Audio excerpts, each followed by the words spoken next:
Un millionnaire gâté s'est moqué des rêves de sa femme de ménage jusqu'à ce qu'elle apparaisse comme propriétaire du manoir d'Aix en Grave-Côté. Un millionnaire gâté se moquait des rêves de sa femme de ménage jusqu'au jour où elle se présenta comme la propriétaire du manoir voisin.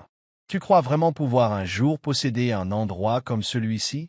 Tonna la voix de Maxwell Reed, le célèbre millionnaire capricieux, depuis le vaste foyer en marbre de son immense propriété. Ses yeux lançaient des éclairs d'indignation tandis qu'il dominait la frêle silhouette de Lily Turner, sa femme de ménage.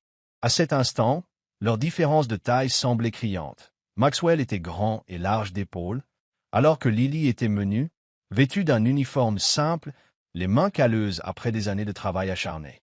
Elle serra les poings le long de son corps pour garder son calme. « Pourquoi pas ?» répliqua Lily d'une voix douce mais pleine de détermination. « Nous devrions tous pouvoir rêver en grand, Monsieur Reed. » Maxwell éclata d'un rire caustique qui résonna entre les piliers d'Albats. « Rêver? Ah, c'est bien la meilleure, de la part de quelqu'un qui gagne sa vie à récurer les sols. » Il fit un geste de la main pour balayer ses paroles, brisant le cœur de Lily. Elle savait qu'il était arrogant, tout le monde à Fairpoint connaissait Maxwell Reed pour sa richesse et son égocentrisme. Mais jamais elle n'aurait imaginé qu'il puisse être aussi cruel. C'est à ce moment que sa mère, Veronica Reed, descendit gracieusement l'immense escalier. Élégante sexagénaire, elle portait une robe de soirée parfaite pour la collecte de fonds organisée ce soir-là. Veronica perçut la tension qui régnait dans le foyer. « Maxwell, mon chéri, tu vas être en retard pour ton toast. Les invités t'attendent. » Elle jeta à Lily un regard discret, un soupçon d'inquiétude, comme si elle avait déjà été témoin des accès de colère de son fils à maintes reprises. Maxwell leva les yeux au ciel, attrapa une coupe de champagne sur un plateau d'argent et s'éloigna sans un regard pour Lily. La jeune femme relâcha enfin la respiration qu'elle retenait, mais la soirée d'humiliation ne faisait que commencer. Tandis qu'elle disposait des fleurs fraîches dans les vases de cristal le long du couloir, elle entendait des bribes de conversation qui s'échappaient de la salle de bal. Les associés de M. Reed se vantaient de leur richesse, et Maxwell lui-même se glorifiait de l'empire immobilier hérité de son père. À cet instant, Lily prenait cruellement conscience de sa condition. Simple employée dans un uniforme impeccable, invisible aux yeux des riches mondains qui tourbillonnaient autour d'elle. Elle s'efforça de se concentrer sur son travail, mais les mots de Maxwell résonnaient dans son esprit. Elle repensa à ce vieux rêve qu'il avait toujours maintenu à flot dans les moments difficiles. Posséder sa propre maison, un lieu stable et sûr pour elle et sa sœur cadette. Un rêve apparemment simple, et pourtant Maxwell avait réussi à en faire un sujet de dérision.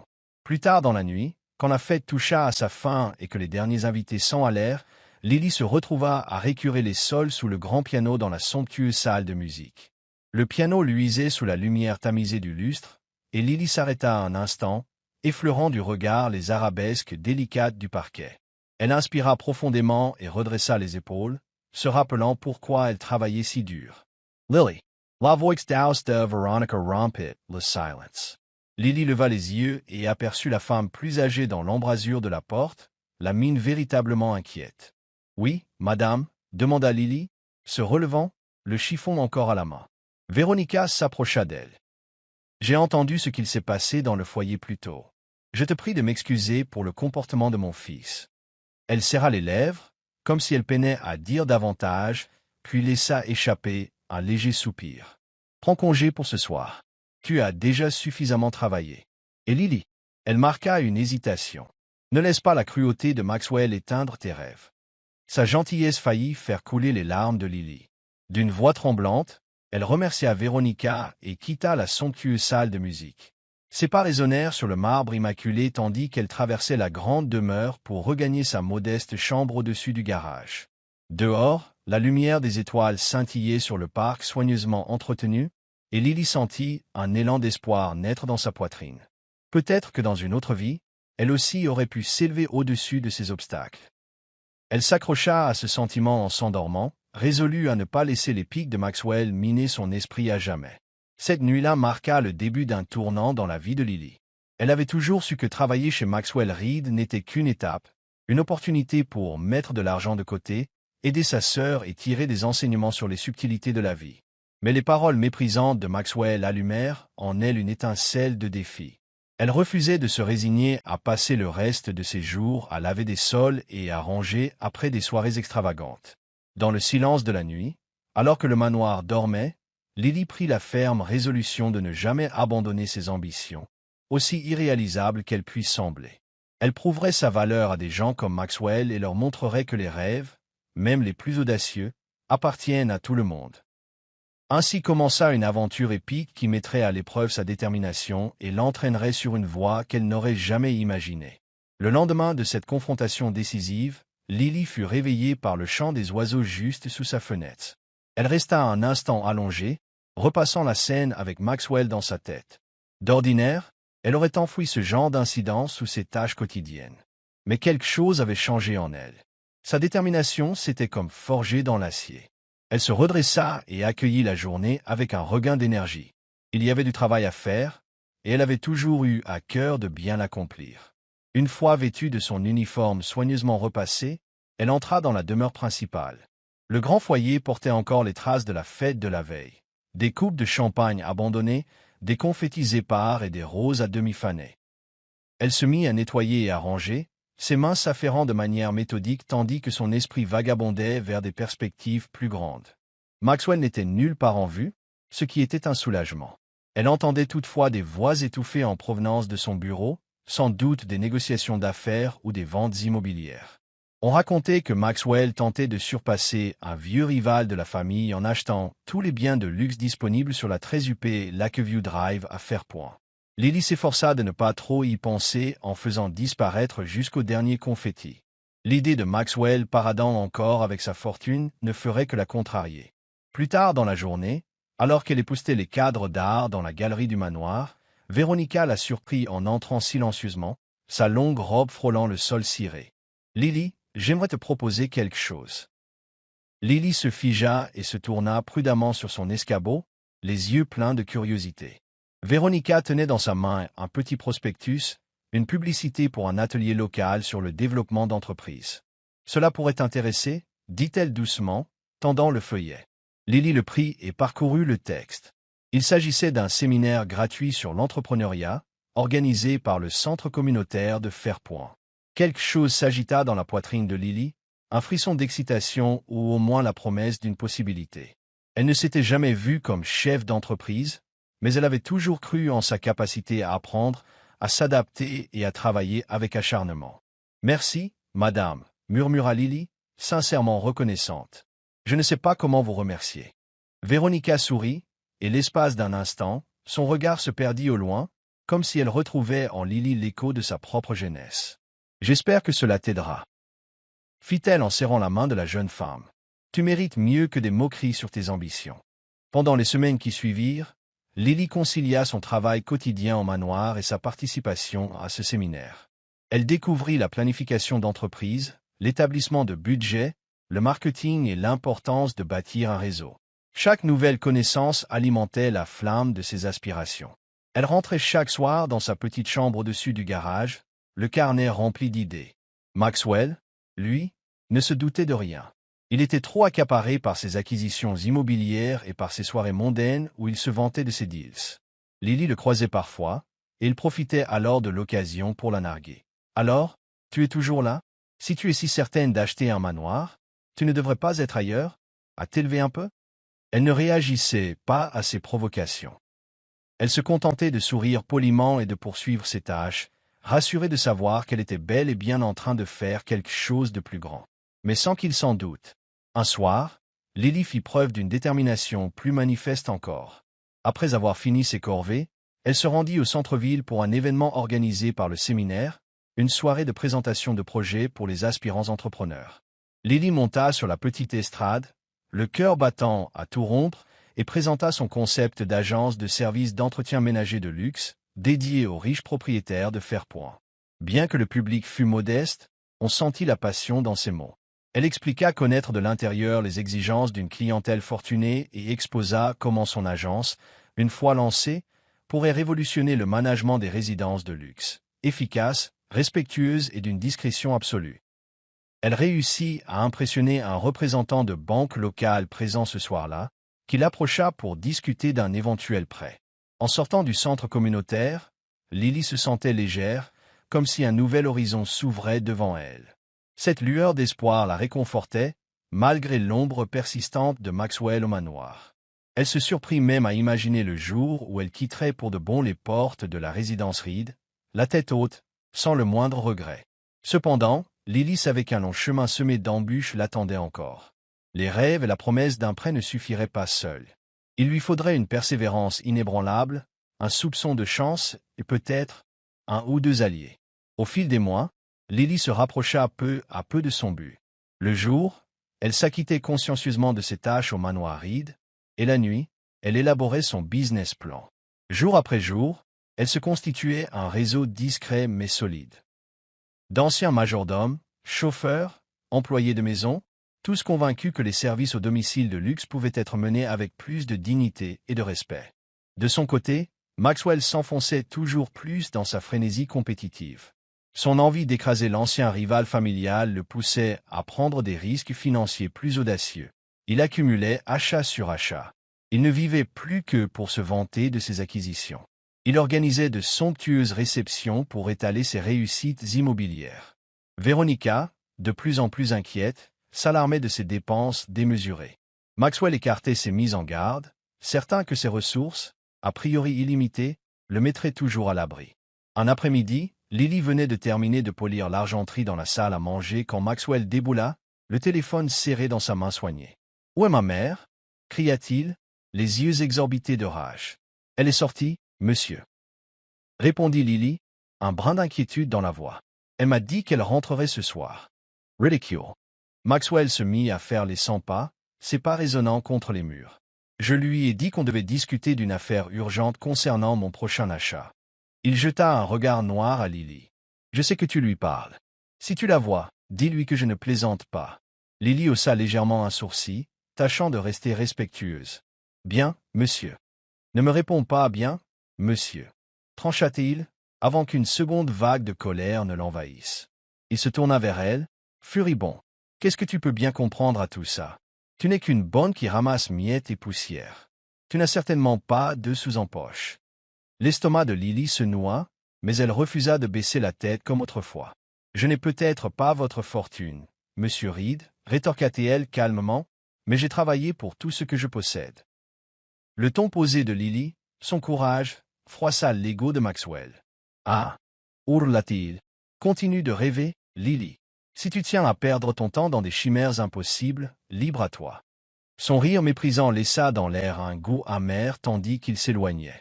Lily se sentit comme figée dans le temps, en proie à la colère et à l'humiliation.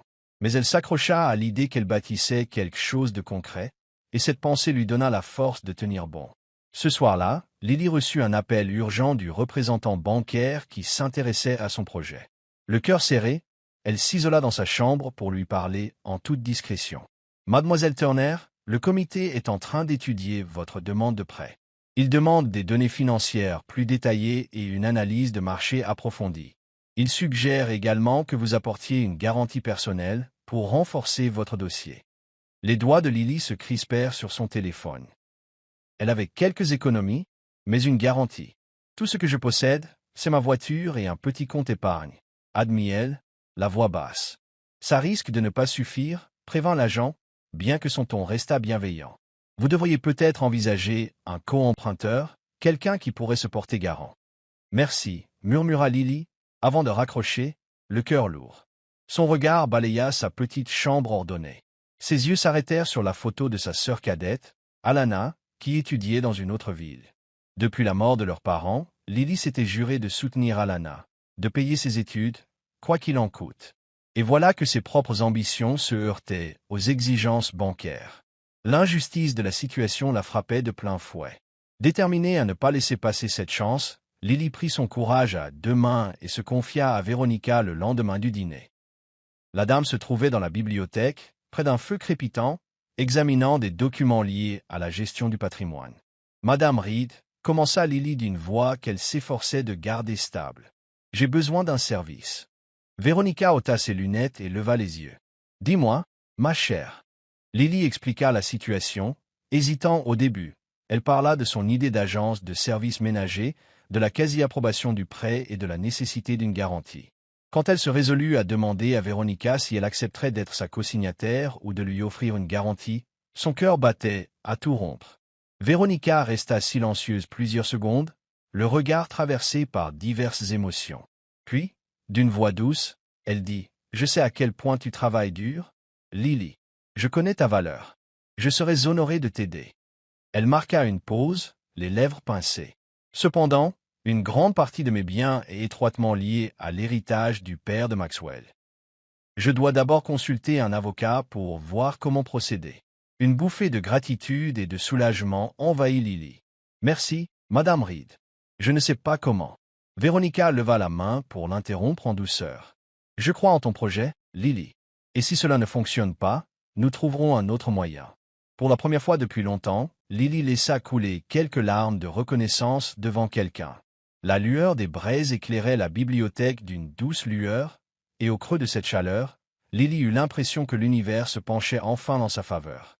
Même si le chemin restait semé d'embûches, elle n'était plus seule. Dans les semaines qui suivirent, Véronica entama des démarches prudentes avec son équipe juridique pour co-signer le prêt de Lily sans attirer l'attention de Maxwell.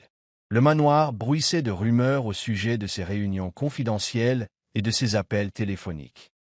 Maxwell, méfiant, sentait bien qu'il se passait quelque chose, mais il était trop occupé à ficeler d'autres transactions pour se pencher sérieusement sur la question. Lily, de son côté, continuait d'assurer ses responsabilités tout en bâtissant en coulisses les fondations de sa future société qu'elle comptait nommer Dreamscape Home Service. Le nom reflétait sa conviction profonde, chacun a le droit de rêver. Elle avait déjà convaincu plusieurs professionnels compétents mais sous-estimés du monde des services à la personne, tous persuadés qu'il existait une autre façon de travailler dans les demeures aisées de Fairpoint. Un après-midi, Lily trouva Véronica près d'une grande fenêtre donnant sur les jardins parfaitement entretenus. Le visage de la dame exprimait à la fois la fierté et un léger trouble. À l'approche de Lily, elle se retourna et lui tendit un document, la main légèrement tremblante. « Félicitations, Lily » murmura-t-elle, les yeux humides.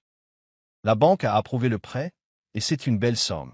Tu vas pouvoir lancer ton rêve. » Lily laissa échapper un long soupir teinté d'émotion. Elle serra le document comme un trésor inestimable. « Je ne saurais comment vous remercier, » parvint-elle à dire, la voix étranglée par les larmes. Véronica lui saisit doucement la main. « Réalise ton rêve. C'est comme cela que tu me remercieras. » La nuit tomba sur un ciel clair et étoilé, tandis que Lily rejoignait sa petite chambre, le cœur en liesse. Elle pensait à Alana, à l'avenir serein qu'elle pourrait lui offrir, et à la satisfaction qu'elle-même espérait en éprouver. Après des années au service d'autrui, Lily allait enfin devenir son propre chef, et, par la même occasion, un exemple pour les autres. Mais comme souvent, un orage se préparait. Les dépenses effrénées de Maxwell commencèrent à faire vaciller son empire. Le marché se retournait, et la banque qui finançait ses projets exigeait désormais des garanties solides. Entre ses acquisitions à risque et la conjoncture défavorable, Maxwell se retrouvait au bord du gouffre. Les couloirs du manoir résonnaient de ses coups de fil nocturnes, mêlés de panique et de colère. Lily l'entendait crier sur ses conseillers financiers, la voix tremblante de frustration. Des rumeurs circulaient parmi le personnel. La faillite menaçait certaines de ses propriétés, et une plainte accablante l'accusait de pratiques douteuses. Pourtant, Maxwell refusait de se remettre en question ou de solliciter de l'aide. Il avait évincé tous les conseillers trop prudents de l'époque de son père. Jusqu'au jour fatal où l'édifice financier de Maxwell s'effondra. Il fut contraint de vendre une partie de ses biens pour couvrir ses dettes. La nouvelle fit sensation dans les pages économiques de Fairpoint, l'empire de Maxwell Reed au bord du précipice. Le grand millionnaire, que l'on croyait invincible, devenait la cible de murmures, tantôt railleurs, tantôt compatissants. La tension grimpa d'un cran au sein de la résidence Reed lorsque Maxwell découvrit que sa mère avait discrètement signé comme garante pour le prêt de Lily. Il fit irruption dans le bureau de Véronica, enragé. « Comment as-tu pu faire cela sans m'en parler? Tu utilises l'argent qui pourrait sauver notre famille, notre héritage. » D'ordinaire calme, Véronica se redressa de toute sa prestance. « J'ai pris cette décision parce que Lily mérite qu'on lui donne sa chance. Toi, tu as dilapidé des millions, voire des milliards, dans des investissements dangereux. Pendant ce temps, elle est en train de construire une entreprise avec sincérité et intégrité. » Le visage de Maxwell se tordit de rage, ses poings crispés. « C'est une trahison. Non, Maxwell. C'est un rappel que le monde ne tourne pas uniquement autour de tes caprices.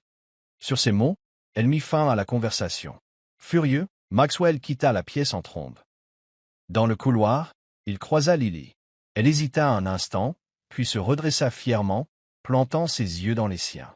Maxwell, interloqué, eut un bref moment de recul, comme s'il prenait conscience que Lily n'était plus la timide servante qu'il méprisait jadis. Puis il se contenta de ricaner et passa son chemin, marmonnant quelques insultes au sujet de ses employés trop curieux. Par la suite, tout s'enchaîna très vite. La fortune de Maxwell s'amenuisait, et pour rester à flot, il dut se résoudre à vendre l'un de ses biens les plus prestigieux, le manoir adjacent au sien, joyau de Lakeview Drive. Plus impressionnant encore que la résidence Reed sur certains points, le domaine offrait une vue imprenable sur le lac, des jardins sublimes, et était considéré comme l'un des fleurons de la ville. Maxwell détestait devoir s'en séparer, mais il n'avait plus le choix s'il voulait éviter de tout perdre. Pendant ce temps, Lily officialisait enfin sa société. Son agence décrocha ses premiers contrats auprès de grandes fortunes séduites par son professionnalisme et sa discrétion. Chaque nouvelle collaboration renforçait sa confiance et elle s'investissait corps et âme pour livrer un service irréprochable. Sans que Maxwell s'en doute, Veronica avait présenté Lily à son cercle d'amis aisés. Ils cherchaient tous un prestataire capable de prendre soin de leur résidence avec la plus grande exigence. Tel un effet domino, les recommandations affluèrent. Puis vint un rebondissement inattendu. Un acheteur anonyme se déclara prêt à acquérir le manoir voisin mis en vente par Maxwell. Les rumeurs faisaient état d'un investisseur disposant de fonds frais, ayant fait fortune dans un domaine de services très en vogue. Maxwell en éprouva une colère noire. Il espérait encore, au dernier moment, sauver cette propriété tant aimée, au moins pour préserver son orgueil. Mais il était trop tard pour négocier. L'acheteur proposa un paiement comptant, sans concession. L'affaire fut conclue. Maxwell l'apprit par son agent immobilier. La nouvelle le laissa anéanti. Non seulement il venait de perdre le manoir qu'il chérissait, mais en plus, il ignorait tout de l'identité de ce mystérieux acquéreur. Le nouveau propriétaire exige que vous vidiez rapidement les objets que vous stockiez encore là-bas, l'informa l'agent. Il compte emménager la semaine prochaine. Fou de rage, Maxwell regardait depuis sa fenêtre le balai des camions de déménagement qui s'affairaient sur la propriété voisine. L'injustice et l'humiliation lui semblaient insupportables. Pourtant, la curiosité le rongeait. Qui donc avait eu l'audace et les moyens de s'installer si près de lui, dans ce manoir qu'il considérait presque encore comme sien? En fin d'après-midi, il se risqua enfin à sortir, arpentant les abords de sa propriété pour tenter d'apercevoir le mystérieux voisin. De l'autre côté de la clôture, il observa les nouveaux employés en uniforme porter meubles et cartons, des jardiniers taillaient les haies, et même une équipe de sécurité veillait à l'entrée. C'est alors qu'une élégante voiture noire entra dans la cour circulaire. Le chauffeur ouvrit la portière, et une femme en descendit, le port altier, vêtu d'un tailleur affiné, les cheveux relevés en un chignon impeccable. Maxwell cligna des yeux. Sa mâchoire faillit se décrocher. C'était Lily Turner, son ancienne femme de ménage, qui dégageait désormais une assurance et une prestance déroutantes. Le ventre noué, Maxwell s'approcha de la clôture. « Toi » bafouilla-t-il, la voix étranglée. « Quoi? Qu'est-ce qui se passe ?» Lily tourna la tête, le visage serein. Un éclair d'anciens souvenirs, tous les sarcasmes de Maxwell, passa fugacement dans ses yeux. « Je suis la propriétaire de ce manoir, » dit-elle posément. « J. Emmenstall. » Maxwell resta bouche bée, balbutiant quelques mots d'incrédulité. « C'est impossible. Comment as-tu pu payer ?» Le regard de Lily se fit plus intense. « À force de travail. De détermination. Et oui, avec un peu d'aide de gens qui ont cru en moi. » Elle marqua une pause. « Je nourrissais un rêve, tu t'en souviens, celui dont tu t'es moqué. Et maintenant, tu vois où nous en sommes. » Un rouge vif colora les joues de Maxwell, tandis que sa superbe s'évaporait. « Mais tu n'étais que ma femme de ménage. » Lily eut un léger rire, sans méchanceté ni triomphe, simplement lucide. « Tu ne m'as jamais vu autrement, n'est-ce pas? Pourtant j'ai appris, j'ai étudié, j'ai monté une entreprise. Et grâce à ta mère, j'ai pu franchir l'étape décisive. » Il la fixa, impuissant, conscient tout à coup d'être celui resté sur la touche, avec sa fortune en déroute. C'est alors que Veronica apparut sur le perron du nouveau manoir, arborant un sourire bienveillant. Maxwell, dit-elle froidement, avant de se tourner vers Lily. Besoin d'aide pour t'installer. Je pense que je vais m'en sortir, Madame Reed. Mais merci pour la proposition. Voir sa propre mère si à l'aise dans l'antre de Lily désarma encore plus Maxwell. Confusion, indignation, peut-être même un soupçon de respect illumina brièvement son regard. Il recula d'un pas, comme repoussé par l'ampleur de la vérité qui le frappait. Au cours des jours suivants, Lily s'installa définitivement dans sa nouvelle demeure, symbole éclatant de ce qu'elle avait acquis à la sueur de son front et à force de volonté. Elle connaissait déjà les 1000 tâches nécessaires pour entretenir un tel lieu, après avoir servi au manoir Reed. Mais désormais, elle s'appuyait sur son propre personnel, formé avec soin, fière de leur montrer qu'il est possible de progresser quand on ose s'en donner les moyens. Quant à Maxwell, la vue depuis sa fenêtre était un rappel constant et cuisant. Fini le temps où il se dressait devant Lily, l'écrasant de son mépris et de ses injures. Désormais, il était face à l'échec de son empire, tandis que Lily avait accédé au rang qu'il pensait réservé aux gens de sa caste. Finalement, acculé par la réalité, Maxwell demanda à parler à Lily en tête-à-tête. Il ravala sa fierté et sonna chez elle. Un employé courtois l'introduisit dans un petit salon baigné de lumière, où Lily prenait le thé. Maxwell se tint un instant près de la porte, hésitant. Lily reposa sa tasse et leva les yeux vers lui, son visage indéchiffrable. « Yeah » commença Maxwell, incapable de trouver ses mots. « Je voulais juste te dire que je suis désolé. » Lily marqua un temps, surprise, puis le laissa poursuivre en silence. « Je n'aurais jamais cru que tu pourrais. » Il déglutit. « J'ai été cruel, arrogant. Tu mérites mieux que de simples excuses, je le sais. » Le regard de Lily s'adoucit légèrement. Elle l'invita d'un geste à s'asseoir. « Je les accepte, » dit-elle doucement. « Mais l'avenir sera ce que nous en ferons, Maxwell. » Il hocha la tête, un long soupir soulevant sa poitrine. La vérité de cette phrase le frappa de plein fouet. Je vis un calvaire en ce moment. Tout ce que je croyais inébranlable est en train de s'écrouler. Elle eut un léger hochement de tête, pleine de compréhension. Je sais ce que c'est, que de se croire bloqué par les circonstances. Mais on peut toujours changer, si on le décide vraiment. Un mince espoir éclaira le visage de Maxwell. Pour la première fois, il saisit la force qui émanait de Lily. Elle avait gravi les échelons, non seulement par sa propre ténacité, mais aussi en maintenant une empathie et une générosité qui l'avaient portée là où elle était. De son côté, Lily ressentit aussi un sentiment d'achèvement. Sa plus grande victoire ne résidait pas seulement dans l'achat du manoir voisin, mais dans la preuve vivante que la détermination, soutenue par un cœur sincère, peut vaincre les barrières les plus hautes et transformer une destinée. Elle avait toujours cru à la puissance des rêves. Désormais, son histoire était là, sous les yeux de tous, Maxwell compris. Et c'est ainsi que prend fin le récit d'un millionnaire gâté qui s'était moqué des rêves de sa femme de ménage, pour la revoir en fière propriétaire du manoir d'Aix-en-Grave-Côté. Une histoire de foi, d'acharnement et d'humilité, qui nous rappelle que sous-estimer quelqu'un peut parfois mener à de douloureuses surprises. Si la trajectoire de Lily vous inspire, souvenez-vous que tout rêve, lorsqu'il est nourri par une persévérance inébranlable, peut briser les obstacles qui semblaient autrefois insurmontables. Merci d'avoir partagé avec nous cette aventure riche en émotions.